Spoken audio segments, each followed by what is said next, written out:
тръгне спокоен към вкъщи до вечера. Неговата амбиция неминуемо и победата, само че Иван Андонов е на път да загуби и го прави Тобиас Хайнц. Стреля Тобиас Хайнц, 1-0 за ЦСКА.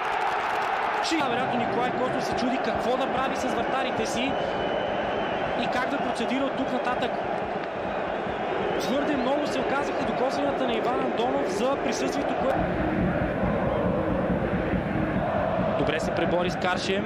Паса не стига до възприемане е в краката на Хайнц, който прибира топката и извежда Лао с Каршем. Още една възможност ЦСКА с Каршем. Андонов, Каранга.